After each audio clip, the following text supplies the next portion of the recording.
ሰላም ሰላም ቤተሰብ እንዴት ናችሁ? ደህና ናችሁት ወይ? እኔ ያለው እግዚአብሔር ይመስገን። እንደምን አላችሁ? ሁላችሁ ሰላም ናችሁ?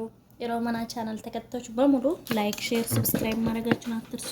ቻናሌ ማለት ነው። ዛሬ በሚያዛዝን ነገር ይዤላችሁ የመጣ ማለት ነው። ወንድማችን እግዚአብሔር ነፍሱን በገነት ያኖርልን፣ ቤተሰቦቹን እግዚአብሔር እያጽናናን፣ ጓደኞቹን ሁሉንም እግዚአብሔር ባሉበት ቦታ እያጽናናን እንግዲህ ሰው ከሞተ በኋላ ሆይ ሆይ ብዙም ደጋፊ አይደለሁም።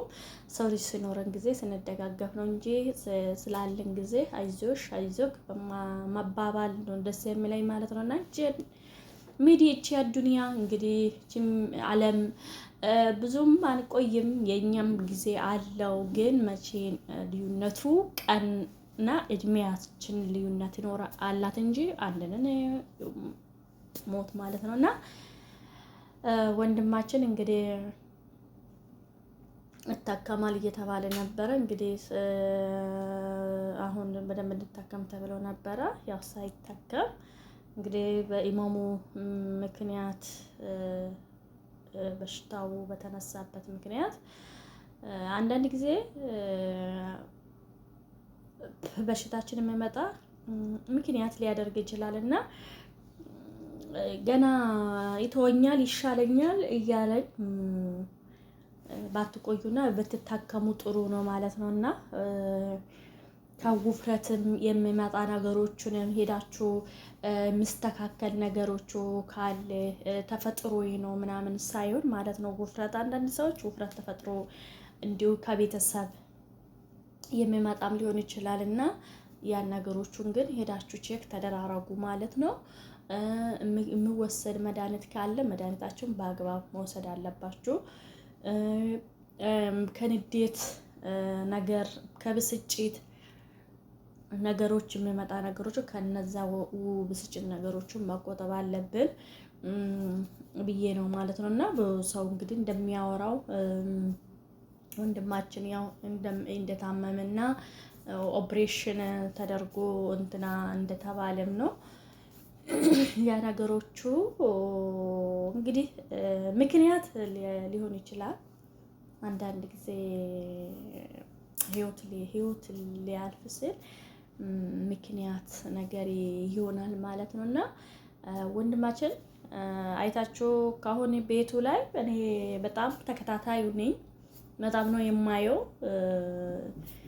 ቻናሉ የሚለቃቸው ነገሮች በጣም ደስ ስለሚሉኝ ማለት ነው። ከተለዋለሁ፣ አዳምጣለሁ።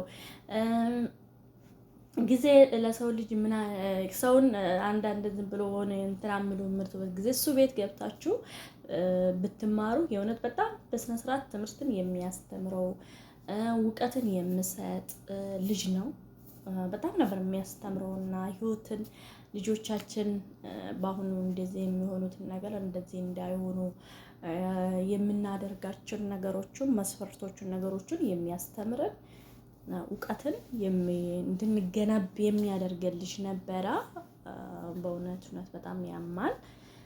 በእንደዚህ አይነቱ ወጣት ገና በ22 አመቱ ከዚህ ዓለም መለየቱ መሄዱ መሞቱ እኔም ገና መጀመር ሳየው በጣም ነው የደነገጥኩት።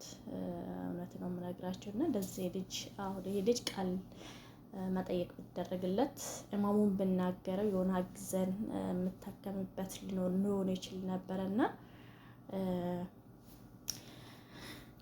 ከተቻላችሁ አቂማችሁ ሕክምና ያልቻላችሁ ሰዎች ግን ቶሎ ብላችሁ ወጥታችሁ ሕክምና ብታገኙና እንደዚህ ያለ እንትና ከማለታችሁ በፊት የእውነትን እኔ ለምንድነው ብዙ 3 ቀን 4 ቀን የነበረ ቪዲዮን ሳይለቀው የቆየው ማለት ነውና አልደረሰኝም። እሱ በሚለቀው ቶሎ ይደርሰኝ ነበርና ሳይደርሰኝ ሲቀረው ምን ሆኖ ነው ብዬ ነበር ቪዲዮ ዝም ብዬ የሆነ ቪዲዮ ስለ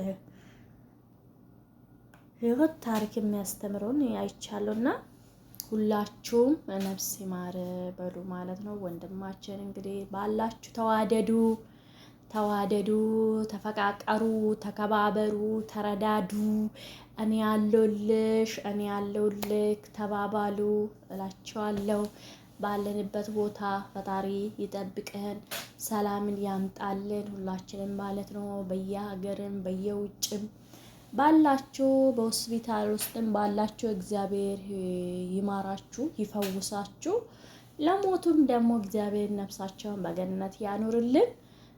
ምንም ምን ማድረግ አንችልም ማለት ነው። እንግዲህ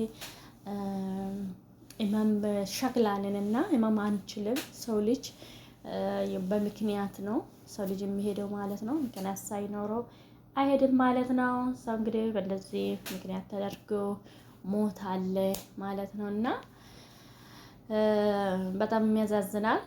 አቤል በጣም ነው እኔ እንትን ያዛዘነኝ። በጣም ሰው ልጅን በደንብ የሚያስተምረው እና ጥሩ ጥሩ ትምህርትን የሚሰጥ ልጅ፣ በጣም ደስ የሚል ልጅ ነበረ እና በጣም ያማል።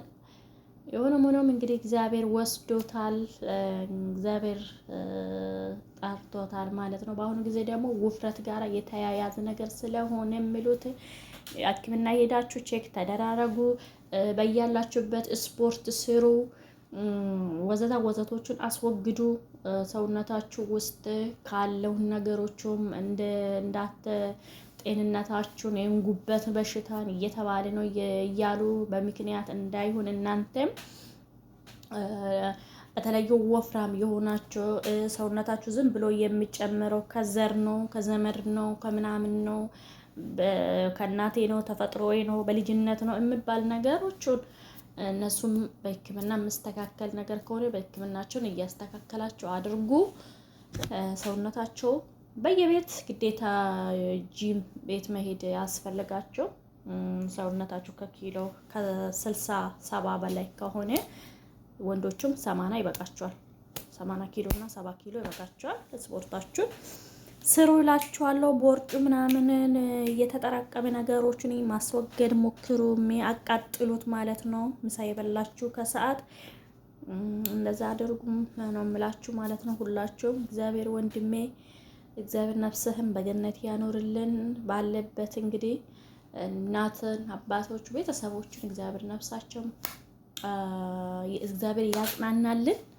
ጓደኞችንም እላችኋለሁ። ቻናሌን ደግሞ ሰብስክራይብ አድርጉ እናንተ ደግሞ ማለት ነው። አቤሉ እንግዲህ እየሄዳችሁ እንግዲህ ያው ለታሪክ ይቀመጣል ቪዲዮ ትማሩታላችሁ። ላልችሁ ቻናሌን ላይክ፣ ሰብስክራይብ ማድረጋችሁን አትርሱ ሁላችሁ ማለት ነው።